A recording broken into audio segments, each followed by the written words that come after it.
পোনপ্ৰথমে আমি অসম সংখ্যালঘু সংগ্ৰাম পৰিষদ আৰু অসমৰ সংখ্যালঘু সংগঠনসমূহৰ সমন্বয়ৰক্ষী সমিতিৰ তৰফৰ পৰা সদৌ অসমবাসী ৰাইজলৈ আমি ঈদৰ শুভেচ্ছা জ্ঞাপন কৰিছোঁ। তাৰ লগতেই অতিকে দুখৰ বিষয় আৰু পৰিতাপৰ বিষয় যে আজি এটা পবিত্ৰ দিন, ত্যাগৰ দিন। আজি এই দিনত, আনন্দৰ দিনত আজি আমি প্ৰতিবাদ কৰিবলৈ বাধ্য হৈছোঁ। এইকাৰণেই প্ৰতিবাদ কৰিবলগীয়া হৈছে। আপোনালোকে নিশ্চয়কৈ জানে যে অলপ কেইদিন আগতেই অসমৰ পৰা বাংলাদেশী বিতৰণৰ নামত অসমৰ স্বদেশী জনসাধাৰণক অসম চৰকাৰে অবৈধভাৱে, অসাংবিধানিকভাৱে, বেআইনীভাৱে তেওঁলোকক বাংলাদেশলৈ পুছবেক কৰাৰ কাৰণে যি নাটক ৰচনা কৰিছিল, সেই নাটকক আমি তীব্ৰ বিৰোধিতা কৰিছোঁ, আমি নিন্দা কৰিছোঁ। লগতে আমি এটা কথা অসম চৰকাৰ তথা ভাৰত চৰকাৰক বাৰম্বাৰ আমি দোহাৰি আহিছোঁ যে অসমত যদি কোনোবা বিদেশী আছে, প্ৰকৃত বিদেশী আছে, তেওঁলোকক বিতৰণ কৰাৰ কাৰণে বাংলাদেশৰ লগত প্ৰত্যৰ্পণ চুক্তি কৰি বাংলাদেশলৈ তেওঁলোকক পঠিয়াই দিয়ক। আমাৰ এই ক্ষেত্ৰত কোনো ধৰণৰ ক'বলগীয়া নাই।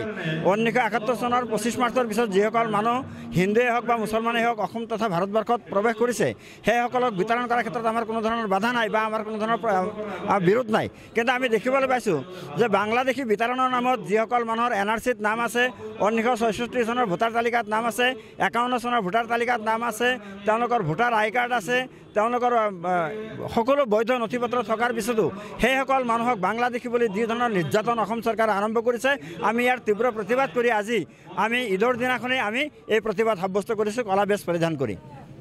চাওক, পোনপ্ৰথমে আপোনালোকৰ সমূহ চেনেলৰ জৰিয়তে সমূহ অসমবাসী ৰাইজক আজি পবিত্ৰ যি ঈদ আৰু ঈদৰ শুভেচ্ছা জ্ঞাপন কৰিছোঁ সদৌতিলৈ। আৰু আজি এই দিনত আমি সকলোৱে জানো গোটেই বিশ্বত যি ত্যাগৰ দিন, এই দিনত আজি আমি গোটেই ইছলাম ধৰ্মাৱলম্বী লোকে অসমত বিশেষকৈ আমি প্ৰতিবাদ কৰিবলগীয়া হৈছে। আৰু ইয়াৰ মূল কাৰণবিলাক আপোনালোকে ইতিমধ্যে গম পাইছে যে বিনা কাৰণত আমাৰ যিখিনি স্বদেশী লোক আছে, এই স্বদেশী লোকক বিদেশীৰ নাম লৈ তেওঁলোকে টেগটো লগাই কাৰণে তেওঁলোকক হাৰাশাস্তি কৰাৰ বিভিন্ন ধৰণৰ প্ৰমাণ আমাৰ হাতত ইতিমধ্যে আহিছে। গতিকে এনেকুৱা চৰকাৰৰ এনেকুৱা যি নীতি, এই নীতিৰ বিৰুদ্ধে আমি আমছুৱে তথা সংখ্যালঘু যিবিলাক দল সংগঠন আছে, সমন্বয়ৰক্ষী সংগঠনে আমি গোটেই অসমত এই প্ৰতিবাদ সাব্যস্ত কৰিছোঁ যাতে অনাগত দিনত ইয়াৰ বিৰুদ্ধে যদি এই চৰকাৰে এই দমন নীতি, সংখ্যালঘুৰ ওপৰত যি অত্যাচাৰ, এই অত্যাচাৰ নীতি যদি বন্ধ নকৰে, তেতিয়াহ'লে গোটেই অসমত আমি আমছুৱে ইতিমধ্যে ঘোষণা কৰিছে যে অহা 11 তাৰিখে আমি গুৱাহাটীত এক বৃহৎ প্ৰতিবাদী কাৰ্যসূচী ধৰ্ণা আমি গ্ৰহণ কৰিছোঁ। আৰু সমগ্ৰ অসমতে গোটেই সংখ্যালঘু ৰাইজে এই চৰকাৰৰ বিৰুদ্ধে প্ৰতিবাদ কৰিব আৰু ৰাজপথলৈ গণতান্ত্ৰিকভাৱে ওলাই আহিব। চাওক, অসমৰ মাননীয় মুখ্যমন্ত্ৰীৰ নিৰ্দেশত, অসমৰ মাননীয় মুখ্যমন্ত্ৰী ডক্টৰ হিমন্ত বিশ্ব শৰ্মাৰ নিৰ্দেশত অসমৰ সংখ্যালঘু মুছলমানসকলক বাংলাদেশী আৰু বিদেশীৰ নামত যি নিৰ্মম অত্যাচাৰ আৰু অমানৱীয় অত্যাচাৰ কৰি আছে, তাৰ আজি আমি ৰাজ্যজুৰি প্ৰতিবাদ কৰিছোঁ কলা বেজ পৰিধান কৰি। আজি পবিত্ৰ ঈদৰ দিন, খুচিৰ দিন। আমি সকলোৱে খুচি কৰিব লাগে, সকলোৱে ফূৰ্তি কৰিব লাগে। সেইটো সময়ত আমি আজি দুখ প্ৰকাশ কৰিছোঁ যে আমি এজন মুছলমান হিচাপে অসমৰ মুখ্যমন্ত্ৰী ডক্টৰ হিমন্ত বিশ্ব শৰ্মাই মুছলিম হিচাপে তেখেতে আমাক অত্যাচাৰ কৰিছে, তেখেতে আমাৰ ওপৰত অন্যায় কৰিছে।